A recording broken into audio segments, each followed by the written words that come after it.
सुप्रभात। कक्षा पहली, विषय हिंदी, उपविषय पाठ 1, आहा की मात्रा। प्रदत्त कार्य, व्याख्यान संख्या 3। प्यारे बच्चों, कैसे हैं आप? आशा है आप सभी स्वस्थ होंगे और सुरक्षित होंगे। बेटा, आज हम आहा की मात्रा का प्रदत्त कार्य करेंगे, लेकिन उससे पहले चलिए हम कुछ गाते और गुनगुनाते हैं, ठीक है? तो बच्चों देखिए, लिखा हुआ है गाएं और दोहराएं। हम इसे गाएंगे और दोहराएंगे आप मेरे साथ, ठीक है? अनार के दाने लाल लाल, आम खाते मिट्ठू लाल, इमली का लगा था ढेर, ईंट के खेत में घुस गया शेर, उल्लू बोले आधी रात, ऊद बिलाव की क्या है बात, एक बिलौटा घर को जाता, ऐनक पहने भालू आता, ओक से करो मीठा जलपान, औरत देखो बड़ी महान, अंगूर खाता है लंगूर, आहा पक गई खजूर, रीहे पीछे छूट गया, हमने है सब याद किया।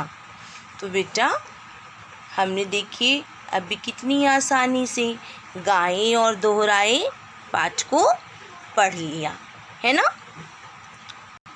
तो अब आप इसे पढ़ लेंगे ना, गाएं और दोहराएं। इसमें देखिए अ से लेकर के अह तक की कविता के रूप में इसे गाया और गुनगुनाया गया है ना। हमने भी ने गाया भी और दोहराया आपने ना मेरे साथ। तो चलिए अब शुरू करते हैं आहा की मात्रा का प्रदत्त कार्य। तो चलिए सबसे पहले आप बनाइए 3 लाइन का फॉर्मेट। बेटा, बहुत से बच्चे ऐसे हैं जिनको रोज़ मैं बताती हूँ कि आप फॉर्मेट सुंदर सा बनाइए, लेकिन जब आप होमवर्क करते हैं, अपना गृह कार्य करते हैं, तो आप अजीब सा फॉर्मेट बनाते हैं। बेटा, अब आपको आ जाना चाहिए। देखिए, सबसे पहले आपको दिनांक डालनी होती है, ठीक है? फिर एक लाइन छोड़ के आपको आज की दिनांक डालनी है।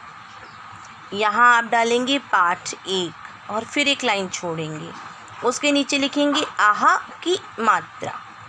यहाँ आपको लिखना है दिन और उसके नीचे एक लाइन छोड़ के लिखना है कक्षा कार्य। बहुत से बच्चे क्या करते हैं कि दिनांक की जगह डेट लिख देंगे, इसी में कक्षा पहली, विषय हिंदी। बेटा, जो मैं लिखती हूँ वो आप नहीं लिखोगे, आपको केवल पहले फॉर्मेट ही बनाना है। आपको कोई ज़रूरी नहीं है कि आप कक्षा पहली, विषय हिंदी, उपविषय लिखिए, ठीक है? अब ये गलती आप पुनः मत दोहराइएगा, आपको ऐसा फॉर्मेट बनाना है, ठीक है? अब चलिए शुरू करते हैं प्रश्न नंबर 1। प्रश्न नंबर 1 में दिया गया है चित्र देखकर नाम लिखो। यहाँ देखिए चित्र दिया गया है बेटा, आपको उस चित्र को देखना है और उसका नाम लिखना है। देखिए, हम कर रहे हैं विसर्ग की मात्रा, है ना। विसर्ग की मात्रा ऐसी होती है। अब ये जो दृश्य है, इसमें आपको दिखाई पड़ रहा है कि पेड़ भी दिख रहा है, सूरज भी चमक रहा है, चिड़िया भी उड़ रही है, नदी भी बह रही है, चारों तरफ हरियाली आपको लग रही है। इसका मतलब ये किस का चित्र है? ये प्रातः का। प्रा लिखेंगे, त और फिर विसर्ग लगाएंगे, प्रातः। चलिए इधर भी लिखते हैं प्रातः,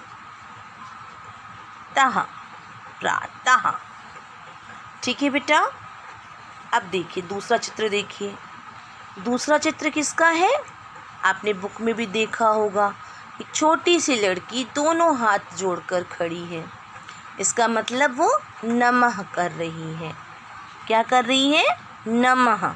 लिखेंगे न म और विसर्ग, नमः। न म और विसर्ग, नमः। तो पहला चित्र किसका लिया हमने? प्रातः। और दूसरा चित्र किसका लिया? नमः। अब चलिए तो देखिए बेटा, दिया गया है सही उत्तर चुनकर खाली स्थान में लिखिए। देखिए यहाँ पे आपको सही उत्तर चुनना है इनमें से और इस खाली स्थान में लिख देना है। जैसे दिया गया है 6 बजे उठो। अब यहाँ लिखा हुआ है प्रायः और प्रातः, तो दोनों में से कौन सा सही है? हमें कितने बजे उठना चाहिए? 6 बजे उठना चाहिए। और 6 बजे कब उठना चाहिए? प्रातः 6 बजे उठना चाहिए। चलिए लिखिए, क्या लिखेंगे? प्रातः। लिखिए, प्र बनाइए, प और आगे र, आ की मात्रा, त और विसर्ग लगा दीजिए, है ना। प्रातः 6 बजे उठो, प्रातः 6 बजे उठो। ख देखिए, प्रभु का भजन करो, शनै या प्रायः।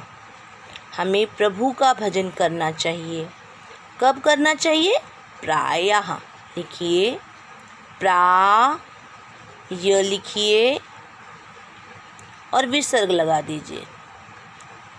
प्रायः प्रभु का भजन करो। ये देखिए सही का निशान भी लगा दिया मैंने। तो प्रातः 6 बजे उठो, प्रायः प्रभु का भजन करो। बेटा प्रश्न 3 देखिए, सही जगह पर विसर्ग लगाकर शब्द बनाइए। हमें पता है कि आहा की मात्रा को हम विसर्ग कहते हैं और ये रही विसर्ग। तो हमें क्या करना है? इन शब्दों में सही जगह पर विसर्ग लगाना है। जैसा कि मैंने आपको पहले भी बताया है कि विसर्ग हमेशा पीछे लगेगा। ठीक है बेटा। तो पहला शब्द देखिए क्या लिखा है? अत। अत के पीछे हम विसर्ग लगा दें। अब इसे पढ़िए, क्या बन गया? अतः। क्या बन गया? अतः। ख देखिए, फलत। फलत तो नहीं होगा, विसर्ग लगा दीजिए। क्या पढ़ेंगे अब? फलतः। क्या पढ़ेंगे? फलतः। ग देखिए, संभवत। विसर्ग लगा दीजिए। अब पढ़िए, क्या पढ़ेंगे? संभवतः। क्या पढ़ेंगे? संभवतः। घ देखिए, क्या लिखा है? मूलत। मूलत तो नहीं होगा, विसर्ग लगाइए। अब पढ़िए, क्या बन गया? मूलतः। क्या बन गया बेटा? मूलतः। अंगा देखिए, प्रात। विसर्ग लगा दीजिए। अब पढ़िए, प्रातः। प्रातः। चलिए फिर से पढ़ते हैं। अतः, फलतः, संभवतः, मूलतः, प्रातः। ठीक है। देखिए कितनी आसानी से प्रश्न 3 कर लिया ना हमने। अब देखिए प्रश्न 4 है, वाक्य बनाइए। देखिए बेटा, आपके सामने शब्द लिखा हुआ है, पुनः पुनः। क्या लिखा हुआ है? पुनः पुनः। तो बेटा हमें क्या करना है? वाक्य बनाना है। लिखा है पुनः पुनः। आप कोई भी वाक्य सोचिए, पुनः पुनः उसमें आना चाहिए। ठीक है। चलिए लिखिए मेरे साथ। पाठ, पाठ ऊपर शिरोरेखा, पाठ। लिखिए उ न ऊपर शिरोरेखा और विसर्ग, पुनः, फिर लिखेंगे पुनः, पाठ, पुनः, पुनः क्या करो, पढ़ो, पढ़ लिखिए, ओ की मात्रा और पूर्ण विराम, पाठ पुनः पुनः पढ़ो। चलिए पढ़िए, हमने क्या वाक्य बनाया, पाठ पुनः पुनः पढ़ो। ठीक है, अब ख देखिए, शनैः शनैः। अब हमें ऐसा वाक्य बनाना है जिसमें शनैः शनैः जरूर आए। तो चलिए लिखिए, श न में ऐ की मात्रा, ऊपर शिरोरेखा और विसर्ग, फिर लिखेंगे शनैः, ऊपर शिरोरेखा विसर्ग, शनैः शनैः, याद, याद ऊपर शिरोरेखा, शनैः शनैः याद करो, क र में ओ की मात्रा, करो और पूर्ण विराम, शनैः शनैः याद करो, शनैः शनैः याद करो। ग देखिए क्या दिया हुआ है, प्रातः, क्या दिया हुआ है, प्रातः। इसका वाक्य बनाते हैं, लिखेंगे प्रा, ऊपर शिरोरेखा विसर्ग, प्रातः, छ लिखिए और ह लिखिए, छः, बजे, ब ज में ए की मात्रा, बजे, उठो, उ ठ में ओ की मात्रा, ऊपर शिरोरेखा और पूर्ण विराम, प्रातः 6 बजे उठो, प्रातः 6 बजे उठो। बेटा वाक्य जब हम बनाएंगे तो ये जो आगे दिया गया है शब्द, ये ज़रूर आना चाहिए। ये देखिए आया हुआ है ना, पुनः पुनः। ये देखिए शनैः शनैः ले लिया ना हमने, और ये देखिए प्रातः। तो आपको इस प्रकार से वाक्य बनाना है, उसका कोई अर्थ निकलना चाहिए, है ना। पुनः पुनः मतलब बार बार पढ़ने के लिए कहा जा रहा है कि पाठ पुनः पुनः पढ़ो। शनैः शनैः मतलब धीरे धीरे, शनैः शनैः याद करो। ठीक है। अब प्रातः, प्रातः 6 बजे उठो, यानी कि सुबह की समय आपको 6 बजे उठना है। तो इस प्रकार देखिए कितनी आसानी से वाक्य बना लिया हमने। प्रश्न 5 देखिए। प्रश्न 5 में दिया गया है, सही शब्द लिखकर कविता पूरी कीजिए। देखिए यहाँ पे शब्द लिखे हुए हैं, प्रातः, अतः, पुनः पुनः, शनैः शनैः, और यहाँ आपकी कविता दी गई है। आपको क्या करना है, सही शब्द पहचानना है, क्योंकि मैंने आपसे कहा था ना कि कविता याद कीजिए, तो आपने कविता याद कर ली होगी। अब हमें उसी कविता को दोहराते हुए इन शब्दों की सहायता से अधूरी कविता को पूरी करना है। ठीक है, चलिए पढ़िए। हुई भाग गए तारे, क्या हुई, तो पहले लिखेंगे प्रातः, लिखिए प्रा त ऊपर शिरोरेखा और विसर्ग। प्रातः हुई भाग गए तारे। अच्छा, उसके आगे क्या था?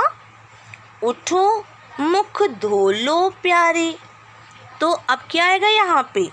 अतः लिखिए, अ त ऊपर शिरोरेखा और विसर्ग। अतः उठो मुख धो लो प्यारे। आगे पढ़िए, जब पढ़ो किताब। अब कब पढ़ो किताब? पुनः पुनः लिखिए, पु प में छोटे ऊ की मात्रा लगाइए, विसर्ग, फिर पुनः 2 बार लिखना है हमें। पुनः पुनः जब पढ़ो किताब। अब देखिए, तब होगा याद। क्या आएगा यहाँ पर? शनै शनै। श न में आई की मात्रा, ऊपर शिरोरेखा और विसर्ग। शनै शनै।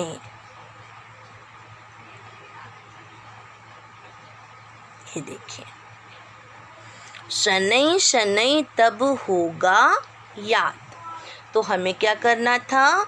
सही शब्द पहचान कर कविता को पूरी करना था, है ना? हो गई ना कविता हमारी पूरी? चलिए एक बार इसे पढ़ लेते हैं। प्रातः हुई भाग गए तारे, अतः उठो मुख धो लो प्यारे। पुनः पुनः जब पढ़ो किताब, शनै शनै तब होगा याद। है ना? तो जब आप बार बार कविता याद करेंगे, पुनः पुनः दोहराएंगे, तो शनै शनै आपको कविता याद हो जाएगी। ठीक है बेटा? ये देखिए, जो यहाँ शब्द थे हमने यहाँ चुन करके लिख लिए ना। ये देखिए, ये देखिए, तो हमारा प्रश्न 5 भी पूरा हो गया, और वो भी कितनी आसानी से। हमने इस कविता की दोहराई भी कर ली। तो चलिए एक बार हम प्रदत्त कार्य की फिर से दोहराई करते हैं। देखिए बेटा, प्रश्न नंबर 1 दिया गया था, चित्र देखकर नाम लिखो। हमने चित्र पहचाना और फिर उसका नाम लिख दिया। पहला चित्र किसका था? प्रातः। दूसरा चित्र नमः, तो हमने लिख दिया नमः, नमः प्रातः, प्रातः। प्रश्न 2 दिया गया था कि सही उत्तर चुनकर खाली स्थान में लिखिए। देखिए, यहाँ पे हमें उत्तर चुनना था और खाली स्थान पे लिख देना था, क्योंकि यहाँ पे खाली जगह थी, है ना? ये देखिए, हमने लिख दिया, प्रातः 6 बजे उठो। ख में प्रायः प्रभु का भजन करो। तो इस प्रकार हमारा ये प्रश्न 2 भी पूरा हो गया। प्रश्न 3 में दिया गया था कि सही जगह पर विसर्ग लगाकर शब्द बनाइए। हमने विसर्ग लगा दिया और शब्द को बना लिया।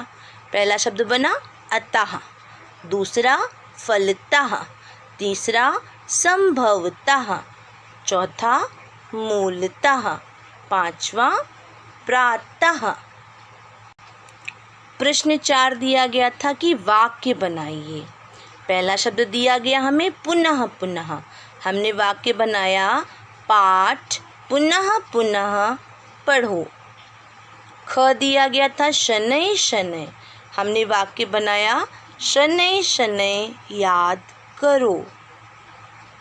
ग दिया गया था प्रातः। हमने शब्द बनाया, प्रातः 6 बजे उठो। प्रश्न 5 में दिया गया था कि सही शब्द लिखकर कविता पूरी कीजिए।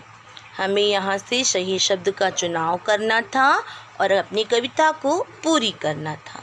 हमने देखिए लिख दिया, प्रातः हुई भाग गए तारे, अतः उठो मुख धो लो प्यारे।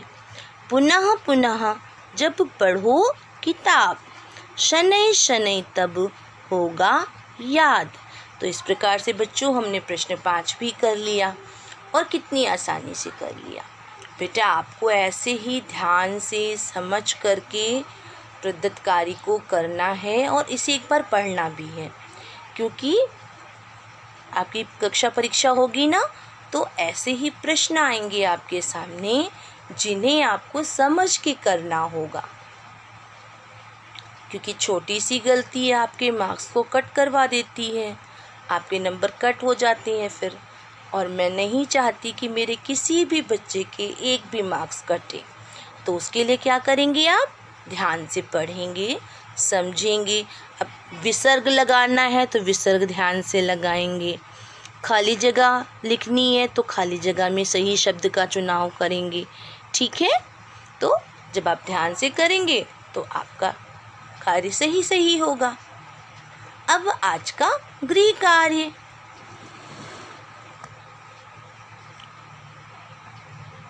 बच्चों मैंने आज गृह कार्य दिया है कि गुलमोहर हिंदी पाठ्य पुस्तक में पृष्ठ संख्या 63 पढ़ो।